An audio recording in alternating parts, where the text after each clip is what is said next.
Diane at Minerva. I hope you're all having a fabulous week. And today I'd like to share this make with you.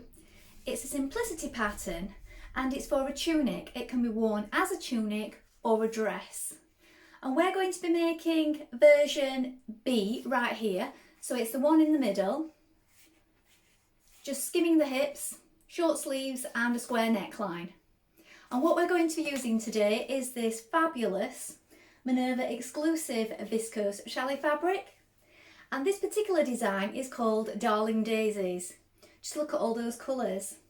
Rich greens, orange, reds, pinks. It's just like a summer meadow. This is going to make a fabulous top. Now, should you wish to sew along with me today, everything will be tagged below to make this garment. So you will receive the pattern, the fabric and a matching thread. Now remember to wash and prepare your fabric before you begin, and this saves on any shrinkage. Make sure that it occurs now and not later on when you've finished. When you've done that, we're going to take our tape measure and we're going to locate our sizing on the back. And when we're sure of the perfect fit, we're going to go and cut our pattern pieces. So let's go and do that together now. So here are our pattern pieces. So this is your back piece for A and B. Here is your straight grain. You're going to cut two pieces. Make a note of your notches and your circles. And this is the cutting line for B, and there is a 1.5 centimetre hem allowed. Here we have the front for A and B. Again, this is your straight grain here. Make a note of your notches and your circles. You can lengthen or shorten at this point. Here we have a square neckline and again your cutting line for view B. Here we have your sleeve for A and B. This is your straight grain. You're going to cut two pieces. Make a note of your notches and your circles. This is the tie for B. This one you're going to cut four pieces. So the grain is on the cross grain like this. Here we have the back facing. You're going to cut one on the fold and one on interfacing. Make a note of the notches. And here is the front facing for view AB. Here we have the front fold here. You're going to cut one in fabric, one in interfacing. Make a note of the stitching line here and the notches. Now we're ready to begin making our tunic. So first of all, you want to make sure that your machine needle is sharp. I'm using a universal size 70 today. And then when you've done that, you're going to wind half of your thread onto your machine spool. Now, our first job is to stay stitch around the neck edge. So we're going to take our front pieces. So we have this square neckline and we're going to stay stitch in the direction of the arrows, 1.3 centimetres away from the cut edge. So let's do that first of all. So I'm working from the shoulder down towards the centre.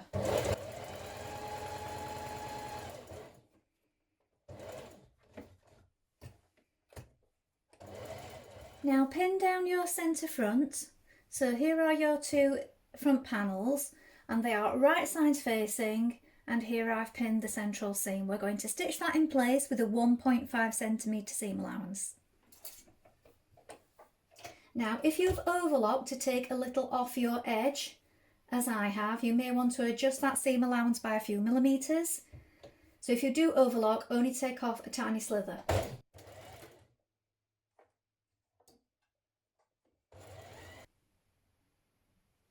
Now stay stitch your neck edge of your back pieces in the direction of the arrows, again 1.3 centimetres away from the cut edge.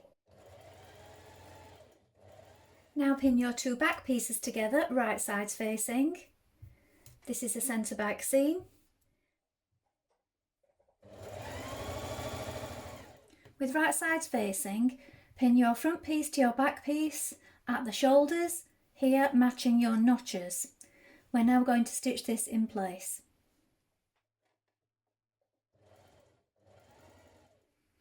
Next, you're going to attach your front facing to your back facing at the shoulder edges. So if you lay them out like this so you can see clearly, flip this one over and we're attaching it here at the shoulder, matching these notches here, and we're going to stitch that shoulder seam in place.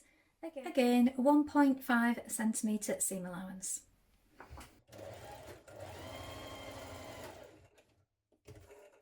Now edge finish along your outer edge of your facing. So I've overlocked mine. You may wish to just turn it under or zigzag stitch. When you've done this, we're going to attach it to the neckline. So we want to find the centre point of the back and the front.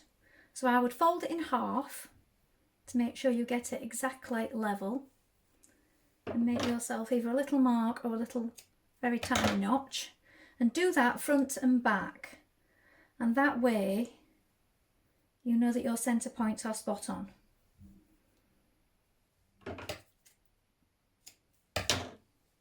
Now pin it to your top.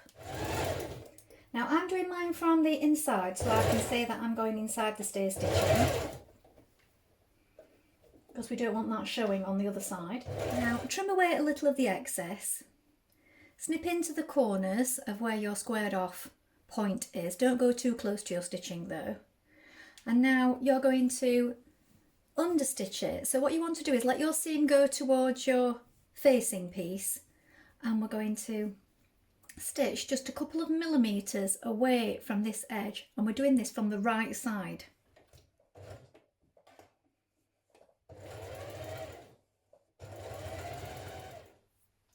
Now I'm going to add in a Minerva Maker label at the centre back point.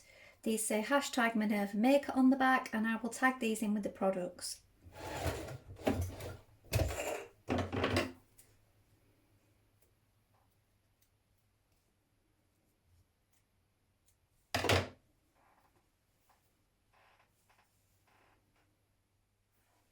Now open up your garment so that the right side is facing upwards, and this is your armhole.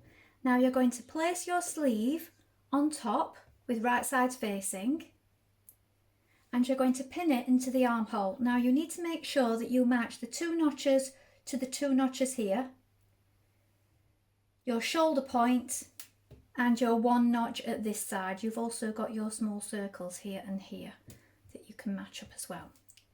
Now we're going to stitch that in place.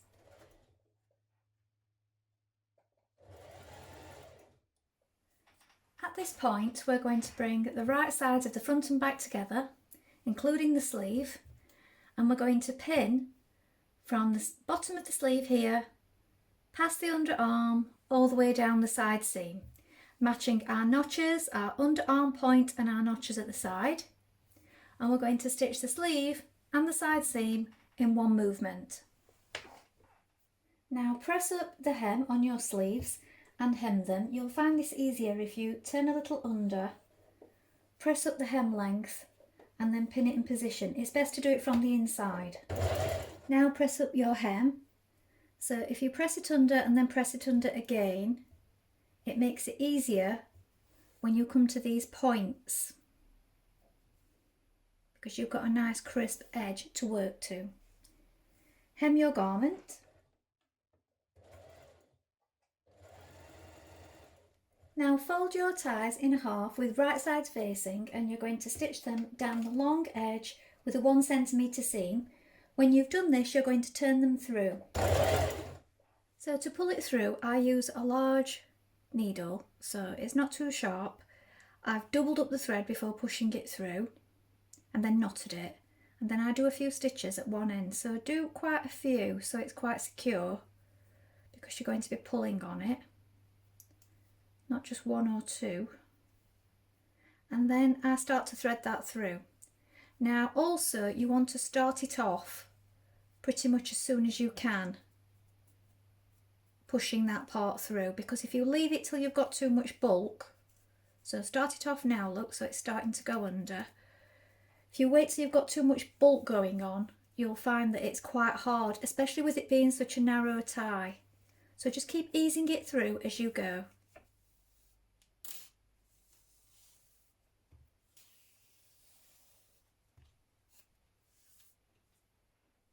Now turn in the raw edges on either end of your tie once you've pulled it through. Now on the end that hangs down, I'm just doing a few hand stitches.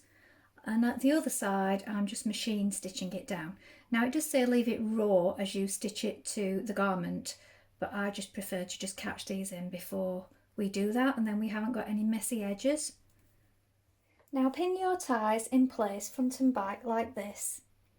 Now you may need to put your pattern pieces back on and remark your dots here and here if you've lost them while you've been working. So you pin it on this way. We're going to stitch down here.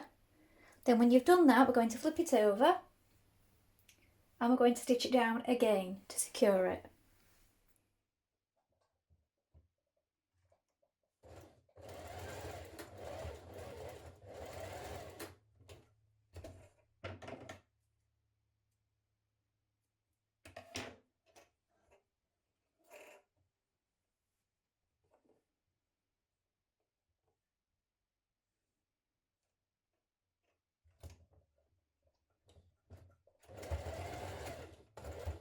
So here is the finished top. It's got a nice shape. The side ties.